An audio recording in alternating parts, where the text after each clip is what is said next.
औज़ुबिल्लाहि मिनश्शैतानिर्रजीम बिस्मिल्लाहिर्रहमानिर्रहीम। कल हमने जो बात की वो रीऑर्गेनाइजेशन एक्ट जो चैप्टर था, टॉपिक था रीऑर्गेनाइजेशन एक्ट 2019। इसमें हमने पार्ट 3 तक पढ़ा। अब जो पार्ट 4 है पार्ट 4 ये मैं आपको इम्पॉर्टेंट बता रहा हूँ कि इम्पॉर्टेंट क्या क्या है। अब जो पार्ट 4 है, ठीक है, पार्ट 4 की बात क्या हो रही है, ठीक है। याद रखना, पार्ट 4 जब भी पार्ट 4 आएगा रीऑर्गेनाइजेशन एक्ट 2019 का पार्ट 4 जब भी आएगा, तब बस तुरंत याद आना चाहिए कि administration of union territory of Ladakh क्या है। Administration of union territory of Ladakh याद रखना। जब भी पार्ट 4 आएगा तो आपको तुरंत याद आना चाहिए कि ये लद्दाख एडमिनिस्ट्रेशन की बात कर रही है, ठीक है। लद्दाख में एडमिनिस्ट्रेशन कैसी होनी चाहिए, जिस तरह हमने देखा जम्मू कश्मीर में एडमिनिस्ट्रेशन हेड क्या होगा, इस आर्टिकल के तहत लगाया जाता है, कौन कौन से रूल्स होंगे, कितने सीट्स होंगे। अब बात होगी लद्दाख की, ठीक है, याद रखना लद्दाख की। हेड कौन कर रहा है, सीधी सी बात है, यहाँ पे प्रेसिडेंट होता है, ठीक है, यहाँ पे प्रेसिडेंट होता है, यहाँ पे होता है president union territory of Ladakh. इसमें will be administered by president. President यहाँ पे ये होगा, एडमिनिस्ट्रेटर होगा प्रेसिडेंट यहाँ पे थ्रू किस थ्रू एलजी, ठीक है, एलजी थ्रू प्रेसिडेंट ही यहाँ पे हैंडल करेगा, प्रेसिडेंट के कंट्रोल में होगा एडमिनिस्ट्रेशन ऑफ लद्दाख, ठीक है। जो प्रेसिडेंट वहाँ पे एडमिनिस्ट्रेशन चलाएगी ऑन बिहाफ ऑफ प्रेसिडेंट, जो भी एलजी वहाँ पे जो एलजी होगा जम्मू कश्मीर में एलजी ये कॉमन है, ये लद्दाख की भी एडमिनिस्ट्रेशन चलाएगी ऑन बिहाफ ऑफ प्रेसिडेंट। किस आर्टिकल के तहत, अंडर आर्टिकल 239, याद रखना अंडर आर्टिकल 239, ये इंपॉर्टेंट क्वेश्चन है। 9 के तहत जो भी प्रेसिडेंट मेक रेगुलेशंस, जो भी प्रेसिडेंट रेगुलेशन बनाएगा फॉर द पीस प्रोग्रेस के लिए या गुड गवर्नमेंट के लिए, यूनियन टेरिटरी ऑफ लद्दाख के लिए, किस आर्टिकल के तहत, अंडर विच आर्टिकल, 240 आर्टिकल के तहत, याद रखना Indian constitution of Indian article 240 के तहत जो भी लॉ, जो भी rules union territory of Ladakh के लिए बनेंगे वो बनेंगे 240 के तहत, ठीक है, 240 के तहत। अब ये पार्ट 4 की इंफॉर्मेशन थी। अब सॉरी, ये पार्ट 5 नहीं, मैंने लिखा है पार्ट 5, पार्ट 4 की इंफॉर्मेशन है। अब है पार्ट 5, ठीक है, अब है पार्ट 5। पार्ट 5 क्या है, याद रखना। जब भी पार्ट 5 की बात आएगी तो सीधी सी बात है, ये है डिलिमिटेशन, ठीक है, डिलिमिटेशन डिलिमिटेशन डिलिमिटेशन डिलिमिटेशन की बात हो रही है। अब डिलिमिटेशन क्या है, देखो, इलेक्शन कमीशन जो होता है, election commission president election commissioner को किस आर्टिकल के तहत लगाता है, जिस तरह LG 239 आर्टिकल के तहत उसको LG माना जाता है, इसी हिसाब से जो इलेक्शन कमिश्नर होता है, जो इलेक्शन कमीशन होता है, वो अंडर आर्टिकल 324 के तहत लगाया जाता है, 326 आर्टिकल के तहत, ठीक है। जो पार्लियामेंट कॉन्स्टिट्यूंसी होती है, क्या होती है parliament constituency, means a constituency provided by law for purpose of election to the house of the people from union territory of Jammu and Kashmir and UT of Ladakh, ठीक है, दोनों के लिए, लद्दाख और JNK के लिए जो पार्लियामेंट्री कॉन्स्टिट्यूंसी होती है, ये जो पार्लियामेंट्री कॉन्स्टिट्यूंसी जो होती है, लॉ, ये क्या होते हैं, provided law for purpose of election, election के लिए जो लॉ बनाते हैं ना, इलेक्शन के लिए जो लॉ बनाते हैं, ये पार्लियामेंट्री कॉन्स्टिट्यूंसी होती है। याद रखना, ये भी क्वेश्चन कभी कभी आता है कि पार्लियामेंट्री कॉन्स्टिट्यूंसी क्या करती है, मतलब इस हिसाब से क्वेश्चन होगी कि पार्लियामेंट्री कॉन्स्टिट्यूंसी, नीचे ऑप्शन होगी, फिर होगी provided by law for purpose of parliamentary constituency provided by law for purpose of बहुत सारे ऑप्शन होंगे, एक ऑप्शन होगी इलेक्शन भी, ठीक है। तो याद रखना इलेक्शन के लिए, सही बात, इलेक्शन यहाँ पे इलेक्शन ही है। House of the people, house of the people Lok Sabha में, ठीक है, कहाँ पे, लोकसभा में, लोकसभा में ये लोकसभा में ही होगा, ठीक है, union territory of Jammu and Kashmir के लिए भी और यूटी ऑफ लद्दाख के लिए भी, ठीक है। अब बात यहाँ पे डिलिमिटेशन की है कि नंबर ऑफ सीट जो है in the legislative assembly of union territory of Jammu and Kashmir shall be increased from 107 to 114। लिखा गया है कि 107 सीटें जो असेंबली की थी, ये यहाँ पे जो असेंबली की सीट्स 107 है, डिलिमिटेशन में बताया गया है कि इनको 114 तक करेंगे। मैं भी डिटरमाइनर बाय का इलेक्शन कमीशन। ठीक है, ये किस कौन इस जो 107 के तादाद को 114 सीट्स तक ले जाएगा, ये इलेक्शन कमीशन ही करेगा। ठीक है, इलेक्शन ये कौन करेगा? इलेक्शन कमीशन ही करेगा। ठीक है, याद रखना, इंपॉर्टेंट क्वेश्चन है। अगर ये क्वेश्चन भी कभी कभी पूछता है कि अगर जम्मू कश्मीर में 107 सीट्स है तो delimitation of the constituency may be determined, लिखा है कि may be determined by the election commission 114। Important question है। और साथ में ये भी लिखा है कि नंबर ऑफ सीटें जो है रिजर्व्ड रहेंगे शेड्यूल कास्ट और शेड्यूल ट्राइब के लिए, जो इससे पहले भी हमने पढ़ा है, इनके लिए रिजर्व्ड सीट्स रहेंगे लेजिस्लेटिव असेंबली में। ठीक है, is according to the constituency. ठीक है, the election commission shall publish its proposal for the delimitation of constituency and publish such order in the official gazette which cannot be questioned in any court. This is under delimitation act। देखो यहाँ पे important point ये है, जो भी delimitation, जो भी election commission करेगा, मतलब सीट्स को बढ़ाएगा, सीट्स को घटाएगा, इलेक्शन कमीशन देखेगा, जो भी इनका क्या प्रोग्राम होगा, किस हिसाब से करेंगे, वो दूसरी बात है। जो भी कुछ करेंगे, जो भी इनका प्रपोजल होगा, ठीक है, जो भी इनका प्रपोजल होगा डिलिमिटेशन ऑफ कॉन्स्टिट्यूंसी के लिए, किसके लिए? डिलिमिटेशन ऑफ कॉन्स्टिट्यूंसी के लिए। ठीक है, ये पब्लिश करेंगे एक ऑर्डर ऑफिशियल गैजेट। ठीक है, एक ऑर्डर निकलेगा ऑफिशियल गैजेट पे। ठीक है, which can not be question in court, जिसको लिखा गया है कि उस चीज़ को कोर्ट में कोई क्वेश्चन नहीं किया जाएगा, अपोजिशन नहीं होगी क्वेश्चन में। क्यों? This is under the delimitation act 2002। ये किसके अंडर आता है? Delimitation act 2002। याद रखना, डिलिमिटेशन एक्ट 2002 में जो डिलिमिटेशन एक्ट आया है, वहाँ पे लिखा है कि इलेक्शन कमीशन जो भी पब्लिश करेगा proposal delimitation of constituency, official gazette पे किया जाएगा, और विच के not be questioned in any court, किसी कोर्ट में भी उसका क्वेश्चन नहीं किया जाएगा। ठीक है, ये पावर दिया गया है इलेक्शन कमीशन को, याद रखना। अब पार्ट 6 जो है वो क्या है? पार्ट 6 की बात जब आ रही है, पार्ट 5 जो मैंने बताया, सीधी सी बात है कि डिलिमिटेशन कॉन्स्टिट्यूंसी क्या होती है, डिलिमिटेशन कॉन्स्टिट्यूंसी पार्ट 6। और पार्ट 7 की बात आ रही है तो सीधी सी बात है schedule caste and schedule tribe. सीधी सी बात है, जो बात हमने पीछे रखा कि रिजर्व्ड सीट्स रहेंगे शेड्यूल कास्ट और शेड्यूल ट्राइब के लिए, अब यहाँ पे पार्ट 6 में लिखा है schedule caste and schedule tribe. The constituency of Jammu and Kashmir schedule caste order 1956 shall stand applied to the union territory of Jammu and Kashmir. ठीक है, जम्मू एंड कश्मीर एंड लद्दाख। याद रखना, जो शेड्यूल कास्ट SC ST, जो शेड्यूल कास्ट का जो ये ऑर्डर आया ना, शेड्यूल कास्ट होनी चाहिए। शेड्यूल कास्ट किन को दी जाएगी? Schedule caste. ठीक है, कास्ट सर्टिफिकेट शेड्यूल कास्ट। ठीक है, 1956 में ये आया। Shall stand applied to the union territory of Jammu and Kashmir and UT of Ladakh. 1956 schedule caste. अब जो शेड्यूल ट्राइब का है ST का, वो कब आया है? 1989। ठीक है, 1989, 1956 में 1956 में आया है शेड्यूल कास्ट, और शेड्यूल ट्राइब आया है 1989 में।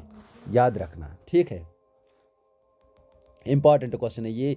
क्वेश्चन बहुत बार देखने को मिला।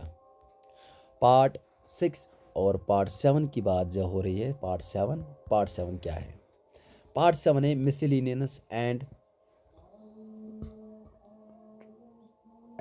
Transitional provisions. ठीक है,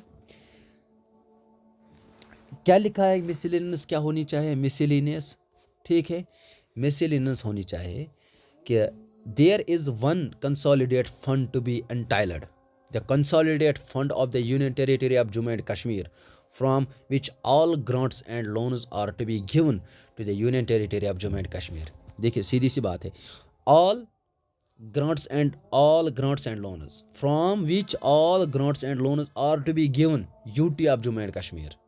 सीधी सी बात है, there shall be a contingency fund, एक कंटीजेंसी फंड भी होगा, एक कंटीजेंसी फंड भी होगा, ठीक है, एक कंटीजेंसी फंड भी होगा for union territory of Jammu and Kashmir and the said fund shall be held by the LG। इस चीज़ को हेल्ड कौन करेगा, कंटीजेंसी फंड जो है इस चीज़ को, ये LG के ही तहत आएगा, ये LG के ही तहत आएगा, ठीक है। मिसलेनियस, ठीक है, ठीक है।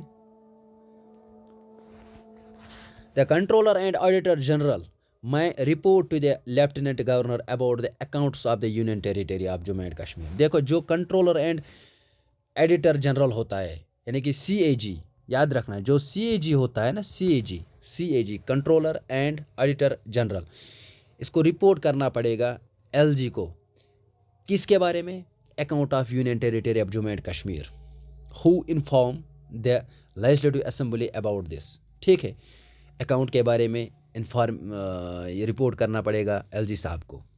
When the legislative assembly is dissolved, जब भी लेजिस्लेटिव असेंबली डिसॉल्व होगी, shall be sanctioned by the president, वो प्रेसिडेंट ही तय करेगा, and the expenditure from the consolidate fund shall be determined by the parliament. जो भी कंसोलिडेट फंड की expenditure होगा, द एक्सपेंडिचर जो भी खर्चा होगा, जो एक्सपेंडिचर होगी, हाँ, फ्रॉम कहाँ से, consolidate fund shall be determined by president, president he determine करेगा, ठीक है।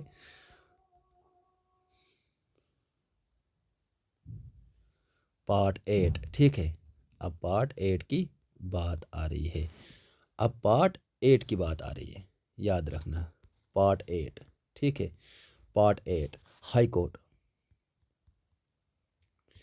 पार्ट 8 हाई कोर्ट के बारे में, हाई कोर्ट इंपॉर्टेंट पॉइंट्स में बता रहा हूँ जो भी आज तक एग्जाम में आए।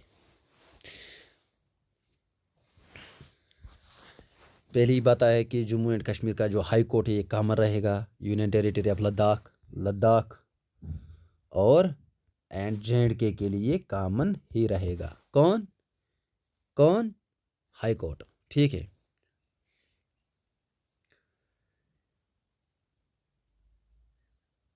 सीधी सी बात है, जो जम्मू एंड कश्मीर स्टेट जब थी, जम्मू एंड कश्मीर जो भी यहाँ पे हाई कोर्ट का जज था, द जज of the high court of Jammu and Kashmir for the state of Jammu and Kashmir shall B appointed as the जज of the common high court. ये जज ही रहेगा कॉमन हाई कोर्ट के लिए, ठीक है, कॉमन हाई कोर्ट के लिए।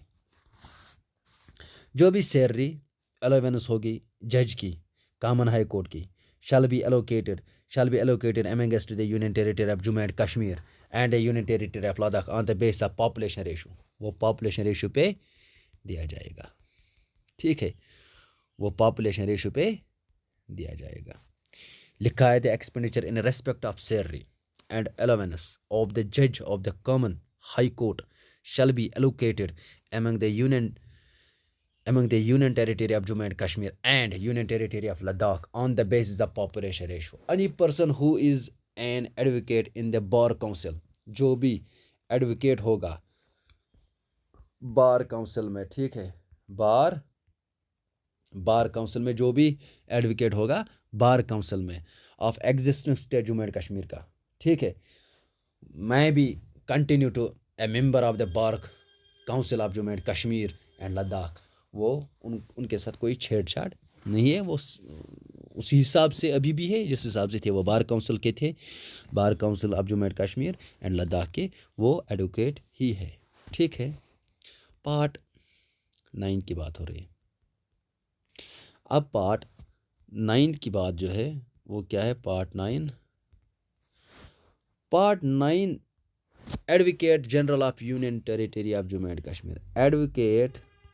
General advocate general UT J and K. Advocate general कौन होता है? Highest law officer. ठीक है, हाईएस्ट लॉ ऑफिसर होता है एडवोकेट जनरल। ये एलजी ही तय करेगा कि the lieutenant governor shall appointed a person who is the qualified to be appointed as a जज ऑफ द हाई कोर्ट और advocate general for the union territory of Jammu and Kashmir. ठीक है, याद रखना, qualified to be appointed as a जज of the high court, और या तो जज ऑफ द हाई कोर्ट या तो advocate general for the union territory of Jammu and Kashmir. Lieutenant governor shall appointed a person who is qualified, जो वही person, उसी को क्वालिफाई किया जाएगा जो या तो जज होगा या तो advocate general union territory of Jammu and Kashmir का होगा। It is duty for the advocate general to give advice to the government of union territory regarding the legal matter according to the constituency. जो लीगल मैटर्स होती है कानूनी हिसाब से ठीक होने चाहिए। एडवोकेट जनरल्स की ये ड्यूटी दी गई है कि वो ड्यूटी करेगा यही कि वो लीगल मैटर को देखेगा अकॉर्डिंग टू द कॉन्स्टिट्यूशन के हिसाब से।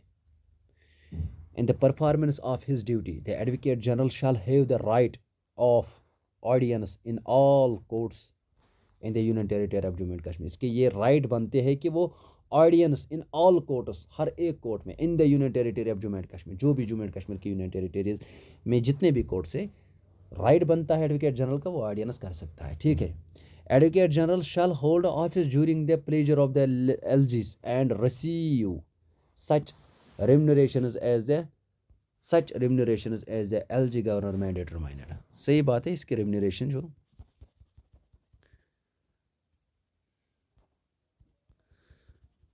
अब बात होगी यहाँ पे पार्ट 10 की। देखो पार्ट 10 इंपॉर्टेंट जो है इसमें पॉइंट्स वही मैं बता रहा हूँ। Part 10 authorization of expenditure and distribution of revenue, इतना ही याद रखना।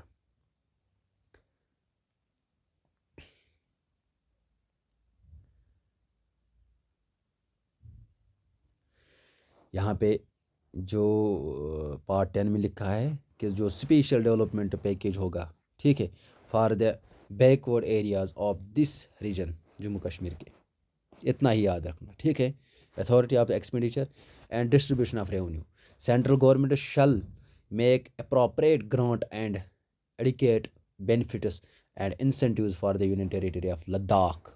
लद्दाख की बात हो रही है, याद रखना लद्दाख की। ठीक है, लद्दाख की बात हो रही है, Ladakh in the form of special development package दिया जाएगा for the backward areas of this region. जितने भी इस रीजन के बैकवर्ड एरियाज हैं उनको एक स्पेशल पैकेज भी दिया जाएगा।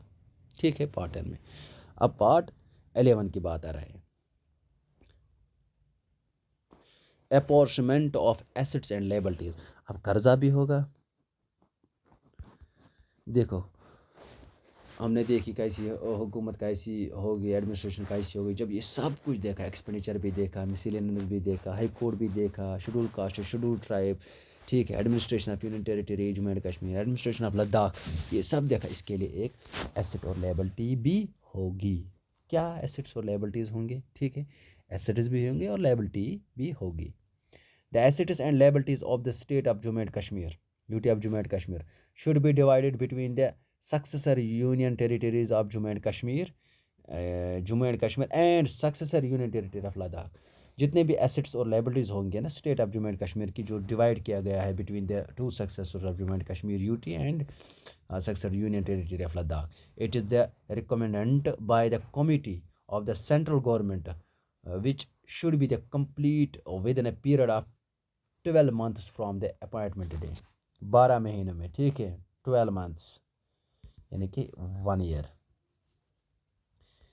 एक साल में इसको देखा जाएगा कि क्या लायबिलिटी है, क्या एसेट्स है। It is recommended by the committee of the central government की एक कमिटी होती है इसमें, which should be the complete with in a period of 12 months। याद रखना, जो भी लायबिलिटी, जो भी एसेट्स होंगे ना, 12 महीनों में इस चीज़ को रिपोर्ट करना पड़ेगा एलजी साहब को। और 12 part 12 provisions as to certain corporation and any other matter याद रखना provision as to certain corporation and any other matter इसको ये 12th पार्ट इतना इम्पॉर्टेंट नहीं है बट फिर भी मैं बताऊंगा सेंट्रल गवर्नमेंट में order establish one or more advisory committee within a period of 19 days for the purpose of the dividing the assets, rights and liabilities between Union Territory of Jammu and Kashmir Union Territory of Jammu and Kashmir, Union Territory of Ladakh. It includes generations and supply of electric power and supply of water. देखो liabilities assets इसमें भी liabilities assets है supply of water क्या है supply of electricity क्या है committee shall submit their report within 6 months to the governor of the Union Territory of Jammu and Kashmir, Union Territory of Jammu and Kashmir, Union Territory of Ladakh. इस चीज़ पे जो includes जहाँ पे generation of supply of electricity की बात हो रही है या तो सप्लाई ऑफ वाटर की बात हो रही है ठीक है वाटर की बात हो इस चीज़ का रिपोर्ट विद इन 6 मंथ्स में सौंपना पड़ेगा किसको एलजी को ठीक है एलजी को याद रखना है एलजी को सौंपना पड़ेगा ये रिपोर्ट मोटर व्हीकल एक्ट भी इसमें आता है 19 मोटर व्हीकल एक्ट 1988 में जो बना है motor vehicle act a permit granted by the state transport authority of the state Jammu and Kashmir shall be valid and effective in any area of Union Territory of जो भी जो route permit होता है गाड़ी का देखो क्या होता है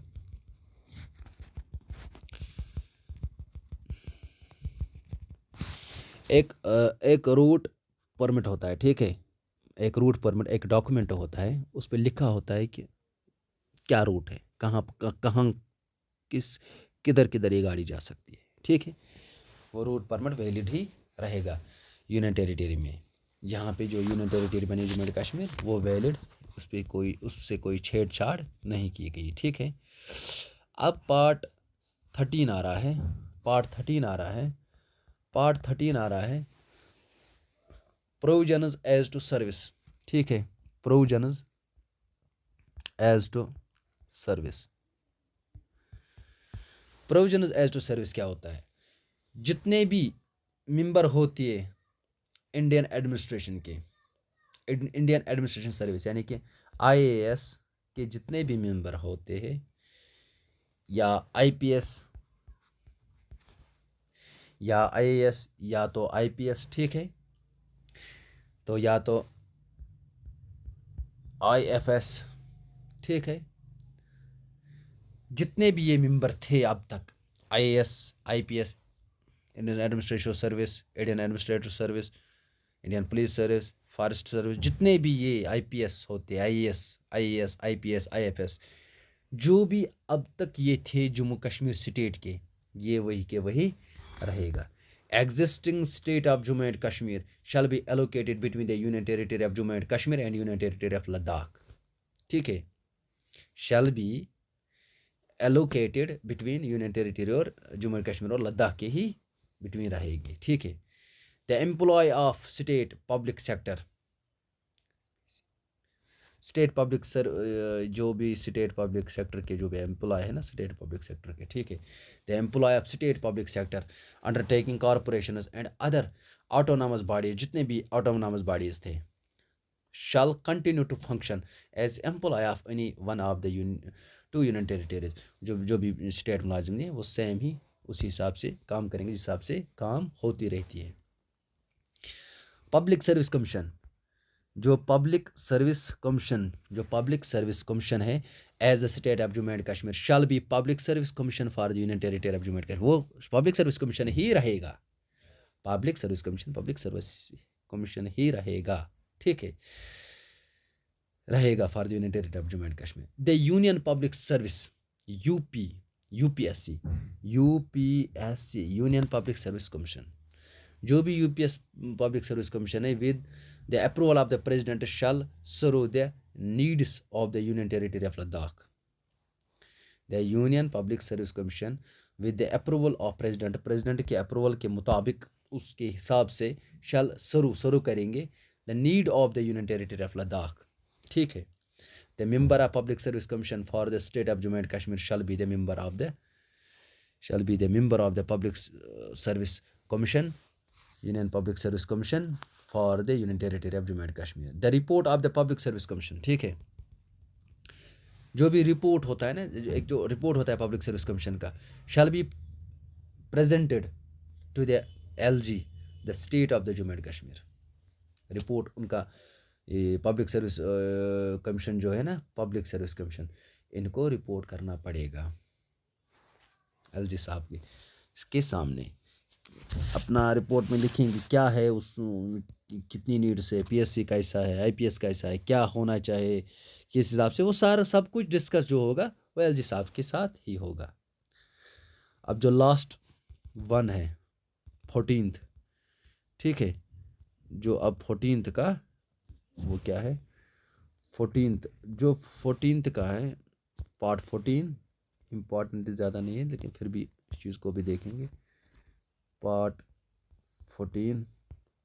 14 जो है, all central laws and other laws of the 5th schedule is applicable to the Union Territory of Jammu and Kashmir and Ladakh.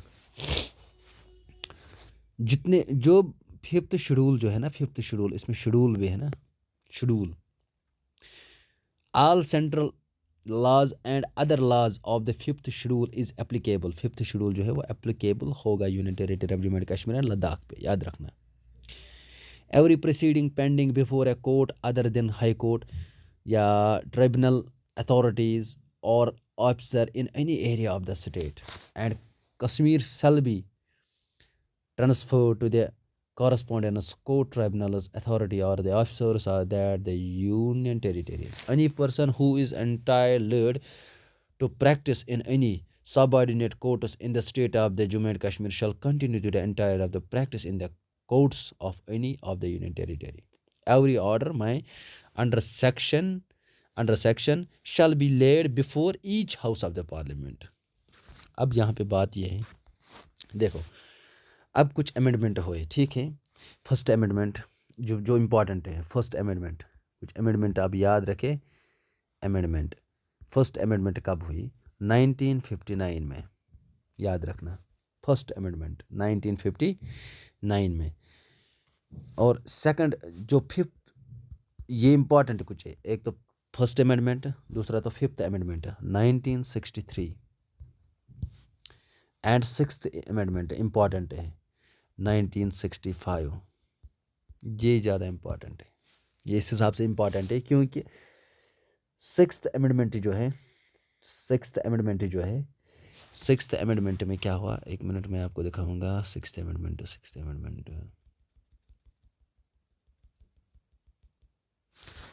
एक तो यहाँ पे फर्स्ट अमेंडमेंट, ठीक है। फर्स्ट अमेंडमेंट कब हुई? 1959 में, 1959 में। दूसरी तो फिफ्थ अमेंडमेंट, पांचवा अमेंडमेंट 1963 में। इसमें से का लैंग्वेज के बारे में, ये लैंग्वेज के बारे में 1963 में जो अमेंडमेंट हुई ना, on behalf of language official language क्या रहेगी, ठीक है, लैंग्वेज के बारे में 26 अप्रैल था 1963 जब इस चीज़ को, लैंग्वेज के बारे में कुछ ये कंसेप्ट क्या होना चाहिए, किस हिसाब से हम ऑफिशियल लैंग्वेज क्या है, ठीक है, जो उर्दू होता है जो ऑफिशियल लैंग्वेज है। अब जो सिक्स्थ अमेंडमेंट जो इम्पॉर्टेंट है 1965, ये इस हिसाब से इम्पॉर्टेंट है क्योंकि सरदारी रियासत जो थी, यहाँ पे जो सरदारी रियासत उस चीज़ को ख़त्म किया गया है 1965 में। अब सरदारी रियासत जो थी, अब यहाँ पे क्या रह गई? गवर्नर आ गया, ठीक है। ये इम्पॉर्टेंट था, ये बहुत ही इम्पॉर्टेंट है।